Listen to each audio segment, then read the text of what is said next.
ಒಂದು ಮೊಬೈಲ್ ಇದೆ. ಒಂದು ಹುಡುಗ ಎಷ್ಟು, ಒಬ್ಬ ಯುವಕ, ಒಬ್ಬ ವಿದ್ಯಾರ್ಥಿ ಎಷ್ಟು ಪ್ರಯತ್ನ ಮಾಡ್ತಾನೆ, ನಾ ಮೊಬೈಲಿಗೆ ಅಡಿಕ್ಟ್ ಆಗೀನಿ, ಅದರಿಂದ ದೂರ ಹೋಗಬೇಕು ಅಂತ ಎಷ್ಟು ಪ್ರಯತ್ನ ಮಾಡ್ತಾನೆ. ಯಾವಾಗ ಬಿಡ್ತಾನೆ ಹೇಳಿ ಅವನು? ಒಂದು ಕ್ಷಣ ಒಬ್ಬ ವಿದ್ಯಾರ್ಥಿ ಆದವ ಒಂದು ಪುಸ್ತಕನೂ ಒಂದು ಕೈಯಾಗಿ ಹಿಡ್ಕೋಬೇಕು, ಒಮ್ಮೆ ಮೊಬೈಲು ಕೈಯಾಗಿ ಹಿಡ್ಕೋಬೇಕು, ಎರಡೂ ಹಿಡ್ಕೊಂಡು ವಿಚಾರ ಮಾಡಬೇಕು. ಏನು ವಿಚಾರ ಮಾಡೋದು ಅಂದ್ರೆ, ಒಂದು ಕಡೆ ಮೊಬೈಲ್ ಐತಿ, ಒಂದು ಕಡೆ ಪುಸ್ತಕ ಐತಲ್ಲ. ಮೊಬೈಲ್ ಹಿಡ್ಕೊಂಡ್ರೆ ಊರಾಗದ ಮೊಬೈಲ್ ತಲೆ ತಗ್ಗಿಸಿ ತಿರುಗುವಂತೆ ಮಾಡುತ್ತದೆ, ಪುಸ್ತಕ ಹಿಡ್ಕೊಂಡ್ರೆ ಊರಾಗ ತಲೆ ಎತ್ತಿ ತಿರುಗುವಂತೆ ಪುಸ್ತಕ ಮಾಡುತ್ತದೆ ಅನ್ನೋದು ಗೊತ್ತಾಗಬೇಕಷ್ಟೆ. ಇದನ್ನು ತಿಳ್ಕೊಂಡ್ರೆ ನಮ್ಮ ಹವ್ಯಾಸಗಳನ್ನು ಬಿಡ್ಬೋದಷ್ಟೆ. ಅದಕ್ಕೆ ಈ ಹವ್ಯಾಸಗಳದವಲ್ಲ, ಇವು ಬಿಡೋದು ಹೆಂಗೆ ಅಂದ್ರೆ, ಇದನ್ನು ಏನು ಮಾಡೋದು ಅಂದ್ರೆ, ಈ ಹವ್ಯಾಸಗಳ ಜೊತೆ ಕುಸ್ತಿ ಹಿಡಿಬಾರ್ದು ನಾವು. ಈಗೊಂದು ಮನ್ಯಾಗ ಕತ್ತಲಾಗಿರ್ತೈತಿ, ಕತ್ತಲಾದಾಗ ಕತ್ತಲೆ ಹೋಗಬೇಕಾದ್ರೆ ನಾವು ಬೈದ್ರ ಕತ್ತಲೆ ಹೋಗೋದಿಲ್ಲ, ಬಡದ್ರ ಕತ್ತಲೆ ಹೋಗೋದಿಲ್ಲ, ಅದ್ರ ಜೊತೆ ಗುದ್ದಾಡಿದ್ರೆ ಕತ್ತಲೆ ಹೋಗೋದಿಲ್ಲ. ಕತ್ತಲೆ ಹೋಗ್ಬೇಕಂದ್ರೆ ಏನೂ ಮಾಡೋದಿಲ್ಲ, ದೀಪ ಹಚ್ಚಬೇಕು, ಕತ್ತಲೆ ತನ್ನಷ್ಟಕ್ಕೆ ತಾನೇ ಹೋಗ್ತದೆ. ನಮಗೆ ದುರಭ್ಯಾಸಗಳನ್ನು ನಾವು ಬಿಡಬೇಕು ಅಂತಂದ್ರೆ ಅದ್ರ ಜೊತೆ ಕುಸ್ತಿ ಹಿಡಿಬಾರ್ದು. ದುರಭ್ಯಾಸ ಬಿಡುವುದೇ ಇತ್ತು ಅಂದರೆ ಒಳ್ಳೆಯ ಹವ್ಯಾಸಗಳನ್ನು ಬೆಳೆಸ್ಕೊಂಡ್ಬಿಟ್ರೆ ಸಾಕು, ದುರಭ್ಯಾಸಗಳು ತನ್ನಷ್ಟಕ್ಕೆ ತಾನೇ ಹೋಗ್ತವೆ. ಒಳ್ಳೆಯ ಅಭ್ಯಾಸ ನಾವು ಬೆಳೆಸ್ಕೊಳ್ಳಿಕ್ಕೆ ಪ್ರಯತ್ನ ಮಾಡೋದಷ್ಟೆ. ಈಗೊಂದು ಪೊಲೀಸ್ ಡಾಗ್ ಇರ್ತೈತಿ, ನೀವು ನೋಡಿ ಮುಧೋಳ ನಾಯಿ ಅಂತಾರೆ, ಕೇಳಿರಿಲ್ಲ? ಮುಧೋಳ ನಾಯಿ ಭಾಳ ಫೇಮಸ್ ಇರ್ತೈತಿ. ಒಂದ ನಾಯಿ ಹೊಟ್ಟೆಯೊಳಗೆ 2 ಕುನ್ನಿ ಹುಟ್ಟಿರ್ತಾವೆ, ಒಂದು ದಾರ್ಯಾಗ ಹೋಗ್ತೈತಿ, ಬೀದಿ ನಾಯಿ ಆಗ್ತೈತಿ, ಒಂದು ಪೊಲೀಸರ ಕೈಯಾಗಿ ಸಿಗ್ತೈತಿ.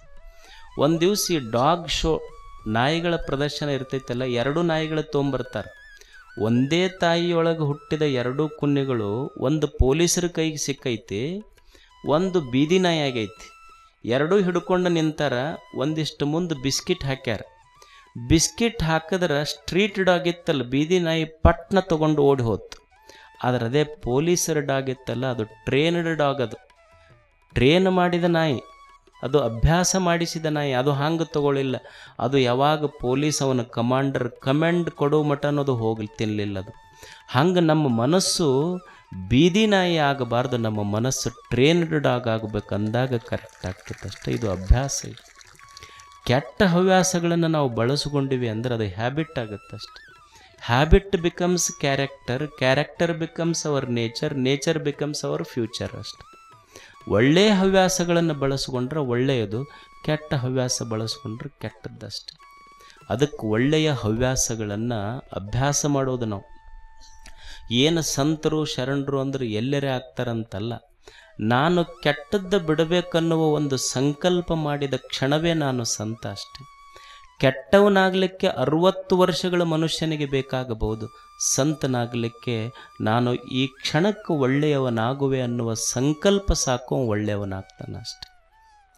ಕೆಟ್ಟವನಾಗಲಿಕ್ಕೆ 60 ವರ್ಷ ಬೇಕಾಗ್ತದೆ, ಒಳ್ಳೆಯವನಾಗಲಿಕ್ಕೆ ಅಷ್ಟು ಬೇಕಾಗಿಲ್ಲ, ಒಂದು ಕ್ಷಣ ಸಾಕಷ್ಟೆ. ಅದಕ್ಕೆ ಮನುಷ್ಯ ಅಭ್ಯಾಸದ ಬಲ ಬೇಕು. ಆಮೇಲೆ ಇನ್ನೊಂದು ವೈರಾಗ್ಯ. ವೈರಾಗ್ಯ ಅಂದ್ರೆ ನಾವೇನು ತಿಳ್ಕೊಂಡಿವಿ ಅಂದ್ರೆ, ಎಲ್ಲ ಹೆಂಡರು ಮಕ್ಕಳು ಮನೆ ಮಠ ಎಲ್ಲ ಬಿಟ್ಟು ಎಲ್ಲೋ ಹಿಮಾಲಯಕ್ಕೆ ಹೋಗಬೇಕು ಅಂತ ನಾವು ತಿಳ್ಕೊಂಡಿವಿ. ಎಲ್ಲ ಬಿಟ್ಟು ಹೋಗುವುದು ವೈರಾಗ್ಯ ಅಲ್ಲ, ಇದ್ದು ಸಾಧಿಸುವುದೈತಿಲ್ಲ ಅಷ್ಟೆ. ಎಲ್ಲಿ ಬಿಟ್ಟು ಎಲ್ಲಿ ಹೋಗವನೇ? ಆಲಯವನ್ನು ಬಿಟ್ಟು ಹಿಮಾಲಯಕ್ಕೆ ಹೋದರೂ ಹಿಮಾಲಯದೊಳಗೂ ಒಂದು ಆಲಯವೇ ಐತಲ್ಲ, ಎಲ್ಲಿ ಹೋಗವನೇ ಬಿಟ್ಟು? ಶರಣರು ಇದನ್ನು ಬಹಳ ಚಿಂತನೆ ಮಾಡಿದ್ರು. ವೈರಾಗ್ಯ ಅಂದ್ರೆ ಏನು? ನಾವೇನು ತಿಳ್ಕೊಂಡಿದ್ದೀವಿ ವೈರಾಗ್ಯ ಅಂದರೆ ಎಲ್ಲ ಮನೆ ಹೆಂಡರು ಮಕ್ಕಳು ಗಂಡ ಎಲ್ಲ ಆಸ್ತಿ ಪಾಸ್ತಿ ಬಿಟ್ಟು ಎಲ್ಲೋ ದೂರ ಹಿಮಾಲಯಕ್ಕೆ ಹೋಗೋದು ನಾವು ವೈರಾಗ್ಯ ಅಂತ ತಿಳ್ಕೊಂಡಿದ್ವಿ. ಒಬ್ಬ ಶರಣೆ ಮಸಣಯ್ಯಗಳ ಪುಣ್ಯಸ್ತ್ರೀ ಒಂದು ವಚನ ಬರೀತಾಳೆ, ಎಷ್ಟು ಸುಂದರವಾಗಿ ವೈರಾಗ್ಯ ಅನ್ನುವುದನ್ನು ವಿಮರ್ಶೆ ಮಾಡ್ತಾರೆ ಅವರು. ಹೊನ್ನು ಬಿಟ್ಟು ಲಿಂಗವನ್ನು ಒಲಿಸಬೇಕೆಂಬರು, ಹೊನ್ನಿಗೂ ಲಿಂಗಕ್ಕೂ ವಿರೋಧವೇ. ಏನು ವಿರೋಧ ಐತಪ್ಪ? ಹೆಣ್ಣು ಬಿಟ್ಟು ಲಿಂಗವನ್ನು ಒಲಿಸಬೇಕೆಂಬರು, ಹೆಣ್ಣಿಗೂ ಲಿಂಗಕ್ಕೂ ವಿರುದ್ಧವೇ. ಮಣ್ಣ ಬಿಟ್ಟು ಲಿಂಗವನ್ನು ಒಲಿಸಬೇಕೆಂಬರು, ಮಣ್ಣಿಗೂ ಲಿಂಗಕ್ಕೂ ವಿರುದ್ಧವೇ. ಅಂಗ ಬಿಟ್ಟು ಲಿಂಗವನ್ನು ಒಲಿಸಬೇಕೆಂಬರು, ಇಂದ್ರಿಯಗಳ ಬಿಟ್ಟು ಲಿಂಗವನ್ನು ಒಲಿಸಬೇಕೆಂಬರು. ಜಗವ ಬಿಟ್ಟು ಲಿಂಗವನ್ನೊಲಿಸಬೇಕೆಂಬರು. ಅಂಗ ಇಂದ್ರಿಯ ಜಗಕ್ಕೂ ಲಿಂಗಕ್ಕೂ ವಿರುದ್ಧವೇ. ಅಲ್ಲ, ಮಣ್ಣು ಬಿಟ್ಟು, ಹನ್ನ ಬಿಟ್ಟು, ಸಂಪತ್ತು ಬಿಟ್ಟು ದೇವರಿಗೆ ಒಲಿಸಬೇಕು. ದೇವನ ಒಲಿಮೆ ಆಗಬೇಕಾದ್ರೆ, ದೇವನ ಸಾಕ್ಷಾತ್ಕಾರ ಆಗಬೇಕಾದ್ರೆ ಸಂಪತ್ತಿರಬಾರ್ದು ಅಂತ ಹೇಳ್ತಾರಲ್ಲ. ಸಂಪತ್ತಿಗೂ ದೇವನ ಒಲಿಮೆಗೂ ಏನು ಸಂಬಂಧ ಐತಿ? ಏನು ಸಂಪತ್ತಿದ್ರೆ ಏನು? ರೊಕ್ಕ ಇದ್ದರೆ ದೇವ್ರ ಒಲಿಮೆ ಆಗೋದಿಲ್ಲ ಅಂತ ಏನೈತಿ ಇದು? ರೊಕ್ಕ ಬಿಡಬೇಕು, ಸಂಪತ್ತು ಬಿಡಬೇಕು ಅಂದ್ರೆ ದೇವನ ಸಾಕ್ಷಾತ್ಕಾರ ಆಗ್ತೈತಿ ಅಂತ ಎಲ್ಲೈತಿ? ಅವ್ರು ಎಷ್ಟು ಸುಂದರವಾದ ಮಾತು ಹೇಳ್ತಾರೆ ಅಂದ್ರೆ, ವೈರಾಗ್ಯ ಅಂದರೆ ಯಾವುದು? ಪರಂಜ್ಯೋತಿ ಪರಮ ಕರುಣಿ ಪರಮ ಶಾಂತನೆಂಬ ಲಿಂಗವು ಕೋಪದ ಮುನಿಸನರಿದೊಡೆ ಕಾಣುವುದು, ಮರದಡೆ ಕಾಣದು. ಅರಿವಿನಿಂದ ಸುಖವು ನಮ್ಮ ಮಸಣಯ್ಯ ಪ್ರಿಯ ಗಜೇಶ್ವರ ಲಿಂಗ. ಎಷ್ಟು ಚಂದ ಅವರು ವಿಮರ್ಶೆ ಮಾಡ್ತಾರೆ. ವೈರಾಗ್ಯ ಅಂತ ಯಾವುದಕ್ಕೆ ಅನ್ಬೇಕಂದ್ರೆ, ಹೊನ್ನ ಬಿಡುವುದು ವೈರಾಗ್ಯ ಅಲ್ಲ. ವೈರಾಗ್ಯ ಅಂದ್ರೆ ದುಡ್ಡು ಬಿಡುವುದು ವೈರಾಗ್ಯ ಅಲ್ಲ. ಇನ್ನೊಬ್ಬರ ದುಡ್ಡಿಗೆ ಆಸೆ ಮಾಡ್ದಂಗಿದ್ದಿ ಅಂದ್ರೆ ಇದು ನಿಜವಾದ ವೈರಾಗ್ಯ ಅಷ್ಟೆ. ವೈರಾಗ್ಯ ಅಂದ್ರೆ ದುಡ್ಡು ಬಿಡುವುದಲ್ಲ, ಇನ್ನೊಬ್ಬರ ದುಡ್ಡು ನೋಡಿ ಬಿಡುವುದು, ಇನ್ನೊಬ್ಬರ ದುಡ್ಡಿಗೆ ಆಸೆ ಮಾಡ್ದಂಗಿದ್ದಿ ಅದು ವೈರಾಗ್ಯ. ಹೆಣ್ಣ ಬಿಡುವುದು ವೈರಾಗ್ಯ ಅಲ್ಲ. ನಿನ್ನ ಕೈ ಹಿಡಿದ ಧರ್ಮ ಪತ್ನಿಗೆ ಮೋಸ ಮಾಡದಂಗೆ ಬದುಕದಿ ಅಂದ್ರೆ ನೀನು ನಿಜವಾದ ವೈರಾಗ್ಯವಂತ ಅಷ್ಟೆ. ಏನು ನಾಟಕ ನೋಡಕ್ಕೆ ಹೋಗ್ಯಾನ, ಹೋಗಿ ಬಣ್ಣ ಹಚ್ಚಿಕೊಂಡವ್ರು ನೋಡಿ ಮನೆಯವ್ರು ಸರಿಗಿಲ್ಲ ಅಂದ. ನಾಟಕ ನೋಡಿ ಹೋದ, ಬಂದು ಮನೆಗಂತನ ಮನೆಯವ್ರು ಸರಿಗಿಲ್ಲ. ಒಂದು ಕ್ಷಣ ವಿಚಾರ ಮಾಡಬೇಕಾಗಿತ್ತಲ್ಲ, ಬಣ್ಣ ಹಚ್ಚಿಕೊಂಡವ್ರು ಯಾರು? ನಿನ್ನ ಬದುಕಿಗೆ ಬಣ್ಣ ಕೊಟ್ಟವ್ರು ಯಾರು? ಹಚ್ಚಿಕೊಂಡು ಬಣ್ಣ ಹೋಗ್ತೈತಿ, ಬದುಕು ಕೊಟ್ಟವ್ರು ನಿನ್ನ ಜೊತೆಗಿರ್ತಾರೆ ಅನ್ನುವ ಸತ್ಯ ಗೊತ್ತಾತು. ವೈರಾಗ್ಯ ಅಷ್ಟೇ. ಮಣ್ಣ ಬಿಟ್ಟು ಲಿಂಗವನ್ನೊಲಿಸಬೇಕು. ಏನು ಮಣ್ಣು ಬಿಟ್ಟು ವೈರಾಗ್ಯ ಆಗಬೇಕಂತೇನಿಲ್ಲ. ಇನ್ನೊಬ್ಬರು ಭೂಮಿ ಬೆಳೀತು ಅಂದ್ರೆ ಅದನ್ನು ನೋಡಿ ಸಂತೋಷ ಪಡುವುದು ವೈರಾಗ್ಯ ಅಷ್ಟೇ. ನನ್ನ ಭೂಮಿ ಬೆಳೆದಿಲ್ಲ, ಇನ್ನೊಬ್ಬರು ಭೂಮಿ ಬೆಳೆದೈತೆಲ್ಲ ನೋಡಿ ಸಂತೋಷ ಪಡಬೇಕು. ಅವ ಬೆಳೆದಾನಂತ ತಿಳ್ಕೊಂಡು ಅವನು ಹೊಲದಾಗ ಹೋಗಿ ನಿಂಬೆ ಹಣ್ಣು ಒಗದಿ ಅಂದ್ರೆ ನಿಂದು ವೈರಾಗ್ಯ ಕೆಟ್ಟದಷ್ಟೆ. ದೇವರು ಅವನಿಗೆ 10 ಚೀಲ ಬೆಳೆಯುವ ಶಕ್ತಿ ಕೊಟ್ಟನಲ್ಲಪ್ಪ ಭಗವಂತ, ನನಗೆ ಮುಂದಿನ ವರ್ಷ 15 ಚೀಲ ಬೆಳೆಯುವ ಶಕ್ತಿ ತೋಳಿಗೆ ಕೊಡುವಂದೇನು ನಿಜವಾದ ರೈತ. ಇದು ವೈರಾಗ್ಯ ಅಷ್ಟೇ. ಅಲ್ಲಿ ಏನು ಜಗತ್ತು ಬಿಟ್ಟು ಎಲ್ಲಿ ಹೋಗವನೇನು? ದೇಹ ಬಿಟ್ಟು ಎಲ್ಲಿ ಹೋಗವ? ಇಂದ್ರಿಯ ಬಿಟ್ಟು ಜಗತ್ತನ್ನು ಬರಲಿಕ್ಕೆ ಸಾಧ್ಯ ಐತೇನು? ಇಲ್ಲಿ ಏನೂ ಬಿಡುವುದಿಲ್ಲ, ಅರಿಯುವುದಷ್ಟೇ ಇಲ್ಲಿ ಇರುವುದು. ಇದು ಕಾರಣ ಪರಂಜ್ಯೋತಿ ಪರಮ ಕರುಣಿ ಪರಮ ಶಾಂತನೆಂಬ ಲಿಂಗವು. ಬಿಟ್ಟು ಎಲ್ಲಿ ಹೋಗವದಿ ಹೇಳಿ ನೀನು? ಈ ಜಗತ್ತು ಬಿಟ್ಟರೆ ಎಲ್ಲಿ ಹೋಗವದಿ? ಹೋಗವೆಲ್ಲಿ ನೀನು? ಈಗ ಅಂತಿರ್ತಾವೆ ನೋಡ್ರಿ ಮನ್ಯಾಗ ಗಂಡ್ಮಕ್ಳು, ಈಗ ಹಿಂಗೇನ್ರ ಅಂತಂದ್ರೆ ಹೋಗೇ ಬಿಡ್ತೀನಿ ನೋಡಿ ನಾ ಕಡೆ ಅಂತ ಅಂತಿರ್ತಾರಿಲ್ಲ ಮನ್ಯಾಗ. ಒಮ್ಮೆ ಅಂದು ನೋಡ್ರಿ ನೀವು ಅನ್ನೋದಿಲ್ಲ, ಅದಕ್ಕೆ ಅಂತಿರ್ತಾರೆ ಅವ್ರು. ನಾ ಹಿಂಗಾದ್ರೆ ಮನೇನ ಬಿಟ್ಟು ಹೋಗಿ ನೋಡಿ ಅಂತಿರ್ತಾರೆ. ಹೋಗನ್ರಿ ಒಮ್ಮೆ, ಎಲ್ಲಿಗೆ ಹೋಗೋದಿಲ್ಲ ಅವು. ಒಬ್ಬ ಅಂದಂತ ಏನೋ ಮನ್ಯಾಗ ಒಂದು ತೊಂದರೆ ಆಯ್ತು ಅಂದ ಕೂಡಲೇ ಬಂದು ಮನೆಗೆ ಬಂದು, ಈಗ ಹಿಂಗೆ ನೀವು ಮಾಡಿದೆ ಅಂದ್ರೆ ಹೋಗೇ ಬಿಡ್ತೀನಿ ನೋಡಿ ನಾನು. ಆಕೆ ಭಾಳ ದಿವಸ ಕಾದು ತೆಲಿಗೆ ತಾಪಾಗಿ ಆಕೆಗೂ ಒಂದು ದಿವಸ ಹೋಗ ಕಡೆ ಅಂದ್ಲೆ. ಇದು ಹೋಗ್ತೀನಿ ಅನ್ನೋದು ಅಷ್ಟ ಗೊತ್ತಿತ್ತು. ಹೋಗಂದ ಕೂಡಲೇ ಎಲ್ಲಿಗೆ ಹೋಗ್ಬೇಕು ಅನ್ನೋದು ಗೊತ್ತಿದ್ದಿಲ್ಲ ಇದಕ್ಕೆ. ಹೋಗಂದ್ಲು ಬಂದು ಕಟ್ಟಿಗೆ ಕುಂತಿದ್ದು. ಬೆಳಗ್ಗೆ ಎದ್ದು ಕೂಡಲೇ ಜಗಳ ತೆಗೆದಿತ್ತು.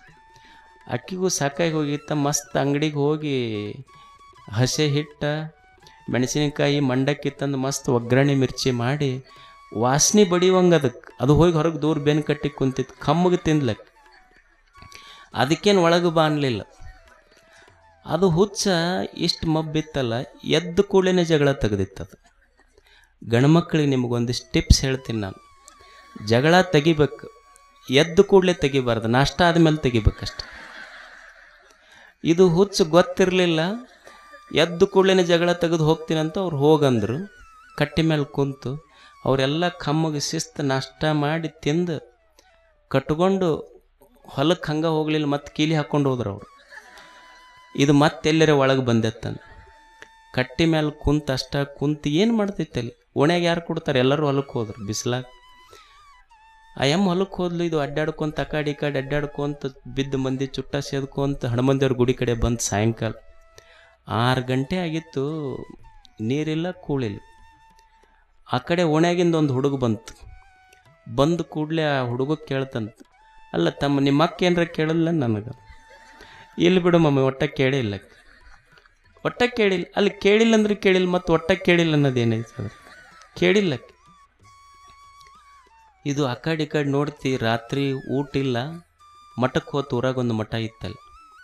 ಅವನ ಮುಖ ನೋಡಿದ ಕೂಡಲೇ ಕೇಳಿದ್ರು, ಜಗಳಾಡಿ ಬಂದಿಲ್ಲ ಮನ್ಯಾಗ ನೀನು? ಅವ್ರು ನೋಡಿದ್ರೆ ಗೊತ್ತಾಕೈತೆ ಅವರು ಏನಿರ್ತೈತಿ ಮಠದಾಗ ಹಂಗೆ ಮಕ್ಕೊಂತು. ಬೆಳಿಗ್ಗೆ ಎದ್ದು ಕೂಡಲೇ ಕಸ ಹೊಡೆಸಿದ್ರು, ಹೆಂಡಿ ಕಸ ಹೊಡೆಸಿದ್ರು, ಆ ಮಠದ ತೋಟಕ್ಕೆ ನೀರು ಹರಿಸಿದ್ರು, ಗಳೆ ಹೊಡೆದು ಬಾ ಅಂದರು. 12 ಗಂಟೆ ಆಯ್ತು, ಬಿಸಿಲಾಗ ಬಂತ್ರಿ. ಬಂದು ನೋಡ್ತೈತಿ, ಹೊಟ್ಟೆ ಹಸ್ದಿತ್ತು, 2 ದಿವಸ ಊಟ ಇರಲಿಲ್ಲ, ಹೊಟ್ಟೆ ಹಸ್ದಿತ್ತು. ದಾಸೋಕದಾಗ ಹೋತು, ಅಲ್ಲೇನಿರ್ತಿತ್ತು ಕಜ್ಜಾಯದ ರೊಟ್ಟಿ, ಅಲ್ಲೇನಿತ್ತು ಕಜ್ಜಾಯದ ಕಟ್ಟಿ ರೊಟ್ಟಿ, ಖಾರಪುಡಿ ಹಾಕ್ಕೊಂಡು ಕುಂತಿತ್ತು. ಗುರುಗಳು ಬಂದರು, ನೋಡೋತಮ್ಮ ಬೆಳಿಗ್ಗೆ ಎದ್ದು ಕಸ ಹೊಡೆದು, ನೇಗಲ ಹೊಡೆದು, ಗಳೆ ಹೊಡೆದು, ನೀರು ತಂದು ಹಾಕ್ದು, ಸಗಣಿ ಕಸ ಬಳದು, ಇಷ್ಟು ಕೆಲಸ ಮಾಡಿ ಇಲ್ಲಿ ಮಠದಾಗ ಕಟ್ಟಿ ರೊಟ್ಟಿ ಅನ್ನೋದು ಏನಿತ್ತು, ಇಷ್ಟ ಕೆಲಸ ಮಾಡಿದ್ರೆ ಮನ್ಯಾಗ ಪಾಪ ಹೆಣ್ಮಕ್ಳು 2 ಬಿಸಿ ರೊಟ್ಟಿ ಮಾಡಿ ಕೊಡ್ತಿದ್ವಲ್ಲ, ಇಲ್ಲ್ಯಾಕೆ ಬರೋಕ್ಕೆ ಹೋಗಿದ್ವಿ? ಹೋಗವೆಲ್ಲಿ ನೀನು? ಅಷ್ಟು ಇರುವುದಷ್ಟೇ, ಇಲ್ಲೆಲ್ಲಿ ಬಿಟ್ಟು ಹೋಗುವುದಿಲ್ಲ. ಪರಮ ಕರುಣಿ, ಪರಂಜ್ಯೋತಿ, ಪರಮ ಕರುಣಿ, ಪರಮ ಶಾಂತನೆಂಬ ಲಿಂಗವು. ಪರಂಜ್ಯೋತಿ ದೇವ ಅದಾನಲ್ಲ, ಅವ ಪರಂಜ್ಯೋತಿ ಅವ. ಈಗ ನೀವು ಈ ದೀಪದ ಬೆಳಕೈತಿ, ಈ ಕತ್ತಲಿತ್ತು ಅಂದ್ರೆ ನಮಗೆ ಸೂರ್ಯ ಬಂದಂದ್ರೆ ಬೆಳಕಾಗ್ತೈತಿ. ಅಂದ್ರೆ ಸೂರ್ಯನ ಬೆಳಕಿನೊಳಗೆ ವಸ್ತುಗಳು ಕಾಣ್ತಾವೆ ನಮಗೆ, ಹೌದಲ್ಲ? ಸೂರ್ಯನ ಬೆಳಕಿನೊಳಗೆ ವಸ್ತುಗಳು ಕಾಣ್ತಾವೆ. ಈಗ ಒಬ್ಬ ವ್ಯಕ್ತಿ ತೀರ್ಕೊಂತಾನೆ, ಬೆಳಕಿನಿಂದ ಅಷ್ಟೇ ವಸ್ತುಗಳು ಕಾಣೋದಿಲ್ಲ, ಕಣ್ಣಿನಿಂದಷ್ಟೇ ವಸ್ತುಗಳು ಕಾಣೋದಿಲ್ಲ. ಈಗ ನೀವು ವಸ್ತುಗಳು ಕಾಣಬೇಕಾದ್ರೆ ಬರೀ ಹೊರಗಿನ ಬೆಳಕು ಅಷ್ಟೇ ಸಾಲದು, ಕಣ್ಣಿದ್ರೆ ಅಷ್ಟೇ ಸಾಲದು. ಈಗ ಒಬ್ಬ ವ್ಯಕ್ತಿ ತೀರ್ಕೊಂಡನಂತ ತಿಳ್ಕೊಡ್ರಿ ನೀವು. ತೀರ್ಕೊಂಡಾಗ ಹೊರಗೆ ಸೂರ್ಯನ ಬೆಳಕು ಐತೆ ಇಲ್ಲೋ? ಸೂರ್ಯನ ಬೆಳಕಿದ್ರೆ ಮತ್ತೆ ಯಾಕೆ ವಸ್ತುಗಳು ಕಾಣುವಲ್ಲ ಅವನಿಗೆ? ಕಣ್ಣೈತೆ ಇಲ್ಲ, ಕಣ್ಣೈತೆ ಇಲ್ಲ, ಮತ್ತೆ ಯಾಕೆ ಕಾಣಬಾರ್ದು? ಬೆಳಕು ಐತಿ. ಅವ್ರ ಮನ್ಯಾಗ ಹೆಣ್ಮಕ್ಳು ಹಾಡಾಡ್ಕೊಂಡು ಅಳ್ತಿರ್ತಾರೆ ನೋಡ್ರಿ, ಯಾರೇ ಅವ್ರ ಫ್ರೆಂಡ್ ಸರ ತೊಗೊಂಬಂದ್ರೆ, ನಿಮ್ಮ ಸ್ನೇಹಿತ ಬಂದಿದ್ದ ನೋಡ್ರಿ, ಬಿಟ್ಟ ಇರ್ತಿದ್ದಿಲ್ಲ ನೀವು, ಕಣ್ಣರ ತೆಗಿರಿ ಅಂತ ಇವ್ರು ಹಾಡಾಡ್ಕೊಂಡು ಹತ್ತು ಕೂಡಲೇ ಅಕಸ್ಮಾತ್ ಅವ ಕುಂತವ್ ಕಣ್ಣು ತೆಗೆದ್ರೆ ಇವರಿಬ್ರು ಕಣ್ಣು ಮುಚ್ಚಬೇಕಾಗ್ತದೆ. ಅಂದ್ರೆ ವಸ್ತುಗಳು ಕಾಣೋದು ಬರೀ ಸೂರ್ಯನ ಬೆಳಕಿನಿಂದಲ್ಲ, ನಿನ್ನೊಳಗೊಂದು ಬೆಳಕೈತಿ. ಆ ವಸ್ತುವನ್ನು, ಸೂರ್ಯನ ಬೆಳಕನ್ನು ಎರಡೂ ತೋರಿಸಿರುವ ದೇವನ ಬೆಳಕೈತಲ್ಲ, ಅದು ಪರಂಜ್ಯೋತಿ, ಅದು ನಿನ್ನೊಳಗೈತದು ಅಷ್ಟೆ. ಪರಂಜ್ಯೋತಿ ಪರಮ ಕರುಣಿ ಯಾರು? ದೇವ. ಈಗೊಬ್ಬ ಬಡ್ಡಿ ಸಾಲ ಕೊಟ್ಟಿರ್ತಾನೆ ನಮಗೆ, ಬಡ್ಡಿಗೆ ಬಡ್ಡಿ ಹಚ್ಚಿ, ಮತ್ತು ಚಕ್ಕರ ಬಡ್ಡಿ ಹಚ್ಚಿ, ಅದಕ್ಕೊಂದು ಬಡ್ಡಿ ಹಚ್ಚಿ, ಒಟ್ಟ ಬಿಡೋದಿಲ್ಲ, ನಮಗೆ ಹಿಂಡಿ ಹಿಪ್ಪಿ ಮಾಡೇ ಬಿಟ್ಟಿರ್ತಾನೆ ನಾವು. ಕೊಟ್ಟಿಂದ ಒಟ್ಟು ಬಿಡೋದಿಲ್ಲ, ಒಂದಿಬ್ಬರಿಗೆ ಹಚ್ಚ ಬಿಟ್ಟಿರ್ತಾನೆ, ನೀವು ವಸೂಲು ಮಾಡ್ಕೊಂಬರ್ರಿ ಅಂತ. ಮತ್ತು ಅವರು ಭಾಳ ತಾಪಾಗಿ ಇನ್ನೊಂದು ಸಲ ಬಂದೆ ಅಂದ್ರೆ ಬಾಟ್ಲಿ ತೋರಿಸ್ತಾರೆ ಅವ್ರೀಗ, ನಿನ್ನ ಹೆಸರು ಬರೆದಿಟ್ಟ. ಅವಾಗ ಅವ ಏನಂತಾನ, ಕೊನೆಗೆ ಕೊಡ್ಲಾರ್ದಂಗೆ ಆದ ಕೂಡಲೇ ದೇವ್ರಿಗೆ ಮುಟ್ತಂತ ತಿಳ್ಕೊಂತೀನಿ ತಗೊಂಡು, ಯಾವಾಗ ಕೊಡ್ಲಾರ್ದಂಗೆ ಆದಾಗ. ಅಂದ್ರೆ ನಾವು ಬಡ್ಡಿ ಕೊಟ್ಟಿದ್ದು ಬಡ್ಡಿಗೆ ಚಕ್ರ ಬಡ್ಡಿ ಹಚ್ಚಿ ತೊಗೊಂಡಿವಿ. ಮ್ಯಾಲಿರುವ ದೇವರದನಲ್ಲ, ನಮಗೆ ಜೀವನ ಕೊಟ್ಟಾನ, ಜಗತ್ತು ಕೊಟ್ಟಾನ, ಎಲ್ಲ ಕೊಟ್ಟು ಸಹಿತ ಸುಮ್ಮನೆ ಏನೂ ಪಡಿಲಾರ್ದಂಗೆ ಮರೆತು ಕುಂತಾನಲ್ಲ, ಅವ ಪರಮ ಕರುಣಿ ಅಷ್ಟೇ. ದೇವ ಪರಮ ಕರುಣಿ. ಪರಮಶಾಂತನೆಂಬ ಲಿಂಗವು. ಆ ಪರಮಶಾಂತನೆಂಬ ಲಿಂಗ ಅದು ಐತಲ್ಲ, ಶಾಂತ ಐತದ. ನಾ 2 ಮನೆ ಕಟ್ಟಿನಿ, ಒಂದು ಮನೆ ಕಟ್ಸಕ್ಕೆ ಕುರಿ ಕೋಣ ಬಿತ್ತಂತೀವಿ ನಾವು. ಅವ ಈಜಿ ಜಗತ್ತು ಕಟ್ಟಿದ್ರು ಎಷ್ಟು ತಣ್ಣಕ್ಕೆ ಕುಂತಾನೆ, ಯಾರಿಗಾರ ಗೊತ್ತಾಗೇನೇನು ಮಾಡ್ದವೆಲ್ಲದನಂತ ತಿಳ್ಕೊಂಡು. ಎಲ್ಲವನ್ನು ಮಾಡಿಯೂ ಸಹಿತ ತಣ್ಣಗೆ ಯಾರು ಕುಂದಿರ್ತಾರಲ್ಲ ಅವರಿಗೆ ದೇವರು ಅಂತ ಕರೀತಾರೆ. ಹಂಗೆ ಕೂಡುವುದು ವೈರಾಗ್ಯ ಅಷ್ಟೆ. ಎಲ್ಲವನ್ನು ಮಾಡಬೇಕು, ಮಾಡಿ ಮರೆಯುವುದಷ್ಟೆ. ದೇವನ ಮೇಲೆ ಇಲ್ಲೆಲ್ಲಿ ಬಿಟ್ಟು ಹೋಗುವುದೇನೂ ಇಲ್ಲ ಜಗತ್ತಿನೊಳಗೆ, ಅರಿವಿನಿಂದ ಒದಗಿದ ಸುಖವು ಅಷ್ಟೆ. ಇಲ್ಲಿ ಯಾವುದನ್ನು ಬಿಡುವುದಿಲ್ಲ. ಇದನ್ನು ತಿಳ್ಕೊಳ್ಳುವುದಿಷ್ಟೇ, ಇದೆಲ್ಲವೂ ಭಗವಂತ ನಿನ್ನ ಕೃಪೆ, ನಿನ್ನ ಪ್ರಸಾದ ಅಂತ ತಿಳ್ಕೊಂಡು ಇಲ್ಲಿ ಬದುಕುವುದೇ ನಿಜವಾದ ವೈರಾಗ್ಯ ಅಷ್ಟೆ. ಇದನ್ನು ಬಿಟ್ಟರೆ ಏನೂ ಇಲ್ಲ. ಜೀವನದಲ್ಲಿ ಸಾಧಿಸಬೇಕಾದದ್ದು 2, ಒಂದು ಅಭ್ಯಾಸ, ಇನ್ನೊಂದು ವೈರಾಗ್ಯ. ಅಭ್ಯಾಸ ಅಂದ್ರೆ, ವೈರಾಗ್ಯ ಅಂದರೆ ಯಾವುದು ಕೆಟ್ಟದ್ದಿದೆ ಅದನ್ನು ನಿಲ್ಲಿಸೋದು, ಯಾವುದು ಒಳ್ಳೆಯದಿದೆ ಅದನ್ನು ಪುನಃ ಪುನಃ ಪ್ರಯತ್ನ ಮಾಡೋದು ಅಭ್ಯಾಸ ಅಷ್ಟೆ. ಈಗ ನೀವು ಹೋಗ್ತಿರ್ತೀರಿ, ಹೋಗುವಾಗ ಟ್ರಾಫಿಕ್ ಜಾಮ್ ಆಗ್ತೈತಿ. ಟ್ರಾಫಿಕ್ ಜಾಮ್ ಆದಾಗ ಸರ್ಕಲ್ನೊಳಗೊಬ್ಬರು ಪೊಲೀಸ್ ಇನ್ಸ್ಪೆಕ್ಟರ್ ನಿಂತಾರೆ. ಸರ್ಕಲ್ಲಿಗೆ ನಿಂತವರು ಸರ್ಕಲ್ ಇನ್ಸ್ಪೆಕ್ಟರ್ ನಿಂದಿರ್ತಾರೆ. ಅವ್ರು ಏನು ಮಾಡ್ತಾರೆ ಅಂದ್ರೆ ಟ್ರಾಫಿಕ್ ಜಾಮ್ ಆಗ್ತೈತಿ ಅಂತ ತಿಳ್ಕೊಂಡು ಒಂದು ಕಡೆ ಹಿಂಗೆ ಕೈ ಮಾಡಿ ಸ್ಟಾಪ್ ಅಂತಿರ್ತಾರೆ, ಇನ್ನೊಂದು ಕಡೆ ಕೈ ಮಾಡಿ ಒಳಗೆ ಬರ್ರಿ ಅಂತ ಅಲೋ ಮಾಡ್ತಿರ್ತಾರೆ. ಹಂಗೆ ನನ್ನ ಗೈಡೆಡ್ ಮೈಂಡ್, ವಿವೇಕಶೀಲ ಮನಸ್ಸು ಒಳಗಿದ್ದು ಏನು ಕೆಟ್ಟದ್ದು ಬರ್ತೈತಲ್ಲ, ಈ ಮನಸ್ಸನ್ನೋದೇ ಒಂದು ಸರ್ಕಲ್ ಇದ್ದಂಗಿದು. ಇನ್ನು ನಮಗೆ ಬೇಡಾದ ವಿಷಯಗಳು ಬರ್ತಾವ, ಬೇಡಾದ ವಿಷಯಗಳು ಬರ್ತಿರ್ತಾವ. ಇದೊಂದು ಸರ್ಕಲ್ ಇದು ಮನಸ್ಸು. ಇಲ್ಲಿ ನನ್ನ ಗೈಡೆಡ್ ವಿವೇಕಶೀಲ ಮನಸ್ಸೇನಿದೆ, ಇದೇ ಸರ್ಕಲ್ಲಿನ ಇನ್ಸ್ಪೆಕ್ಟರ್ ಇದು. ಏನು ಕೆಟ್ಟದ್ದು ಬರ್ತಿರ್ತಾವಲ್ಲ ಒಂದು ಸ್ವಲ್ಪ ಸ್ಟಾಪ್ ಅಂತ ಕೈ ಮಾಡಬೇಕು. ಇದು ವೈರಾಗ್ಯ. ಏನು ಚಲೋದು ಬರ್ತೈತೆಲ್ಲ ಬಂದಿದ್ದು ಒಳಗೆ ಬರಲಿ ಅಂತ ಬಿಟ್ಕೊಂತಿರಬೇಕು. ಇದೇ ಅಭ್ಯಾಸ. ಇದು ಅಭ್ಯಾಸ ವೈರಾಗ್ಯಗಳ ಬಲ ಇದು. ಇದು ಜೀವನದ ತುಂಬ ನಮ್ಮ ಮನಸ್ಸು ನಮ್ಮ ಆಧೀನದೊಳಗೆ ಇರಬೇಕಾಗಿತ್ತು ಅಂದ್ರೆ ಅಭ್ಯಾಸ, ವೈರಾಗ್ಯ. ಚಲೋದು ಒಳಗೆ ಕರ್ಕೊಳ್ಳೋದು, ಕೆಟ್ಟದ್ದನ್ನು ನಿಲ್ಲಿಸುವುದೇ ಅಭ್ಯಾಸ. ಇದು ನಿರಂತರವಾಗಿ ನಡೆಯಬೇಕು. ಮನಸ್ಸು ಸಮಾಧಾನಕ್ಕೆ ಬರ್ತೈತಿ ಅನ್ನೋದು ಹಿರಿಯರ ಅಭಿಪ್ರಾಯ ಇದು.